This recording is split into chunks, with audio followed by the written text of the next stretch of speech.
Hello there everyone, so this is the information that we have so far around the High Elf rework and especially the mechanics for Tyrion and Teclis. This is taken like a reaction video basically. You should take it as a reaction video, as yesterday they streamed the current build and they showcased the rework and all the information that we're about to see now.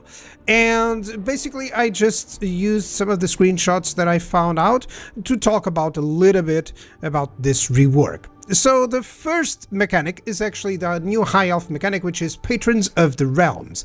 The way it works is that each location has a specific patronage seat, and then you put a lord there, and basically you can use influence to advance the tiers, and that it will increase, of course, the bonuses that you can get for that patron. It is only so far as the assigned lord, but there's some massive effects like the income from industry buildings for all provinces, okay, like you saw in the previous one. So there's a few ones that actually affect faction-wide. Now there's a few specific ones like the speed for a lord when riding a horse mount. So there's some circumstantial effects. It's up to us to identify which ones are best. But of course, you can always take the patronage, so kick the lord and put on a specific lord of your own to ensure that you have those benefits. Now, if you don't own the province capital, it must be really controlled by a high elf faction to be unlocked. So in essence, you will really need to kick out everyone from the Ulth one in order to benefit from everything. It also includes the court unity. Court Unity is basically the confederation mechanic for the High Elves. It does enable the confederations, followed by your holding the required tier 3 patronage positions, along with the required level of Phoenix favor.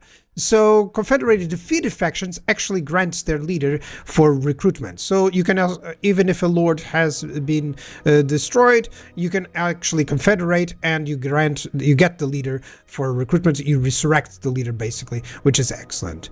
Now, speaking of Tyrion specific mechanics, Tyrion gets the Champion of Ulthuan mechanic. Now what this uses is influence. With the influence you'll be able to provide some bonuses to an army or to a settlement, depending of course on what you need. For example, Garrison Aid gives you your armies replenish in foreign territory. It lasts 5 turns. It gives you some campaign movement range, casualty replenishment rate, and more ammunition. Likely useful to recapture Ulthuan early on. Next one, Garrison Aid. Actually, the target region has its settlement garrison restored to full strength and provides 10,000 defensive supplies. So if you're going to have a siege, better to get a Garrison Aid. Then he also has the Unending Volley for replenishing ammunition to allies in range, which is actually good. So overall, a more defensive buff. You also have Warrior Council, for instance, where all characters in the target force are immediately granted 2,500 experience.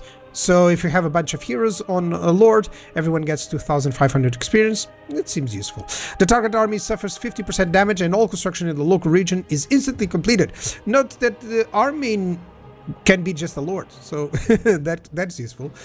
The target region deploys a militia force equal to in size to its garrison, which degrades over time. So you can actually, it's kind of like selling out the garrison, so that's cool. You also have some in the alliances. You have White Tower support, so army abilities, Apotheosis, Hand of Glory, and Tempest. That's nice for an army. And this Shadow Walker Ambush, this is actually targeting an enemy army. Missile block chance minus 20% and campaign movement disabled. So no more running around. That's kind. That's nice, actually. So a few of them seem more circumstantial and others seem always useful, so that's cool. Moving on to Teclis specific mechanics. He has the Secrets of the White Tower. Now again, he uses a specific Scrolls of Knowledge unique currency, okay? And with those you can perform some actions, such as, for example, here you have some repeatable actions and then you have some single-use actions. I assume the single-use is just recruiting a lord, for instance, or a hero, but we'll get to that. Now, the repeatable actions here, for instance, granting an army ability, Thorson's Thunderstorm to target army, or grants army ability Time Amok to target army. Of course, we would have to have the game or the DLC in order to ensure that we can view what those army abilities are. But of course, army abilities are always great, so it seems like it's going to be a lot of that for Teclis.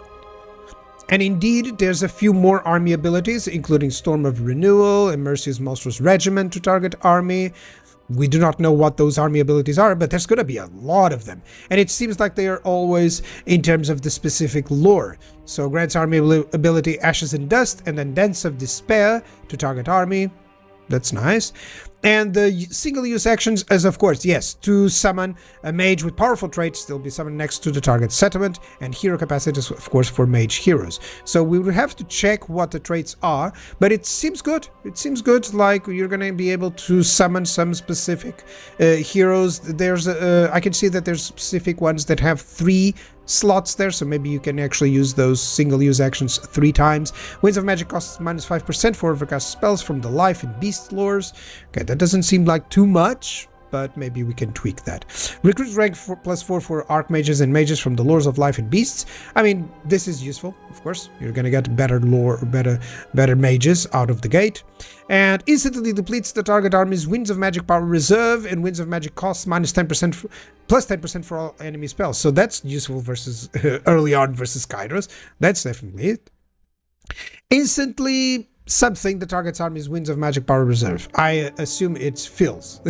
So that's gotta be useful. That's gotta be useful. Some circumstantial uses, of course, but something new to Teclis, so that he can become a little bit like Gelt, perhaps, with some uniqueness to his casting abilities. So we also have a dilemma where Teclis can actually go back to Ulthuan. So he can confederate with Seyfried, he can just get some treasury and scrolls of knowledge, or he can get... So, of course, for this dilemma, and it happens on turn 2, you'll have to have at least 100 scrolls of knowledge, so don't spend it early on if you're planning to teleport him to the White Tower of Hoeth. So you can actually either teleport him and just continue from there, or confederate with Seyfried and just continue where you are, or just not. So this is a great dilemma. It allows you to choose how you want to play Teclis. This is great for replay value, and it's always something that people like to have. These sort of dilemmas are very popular.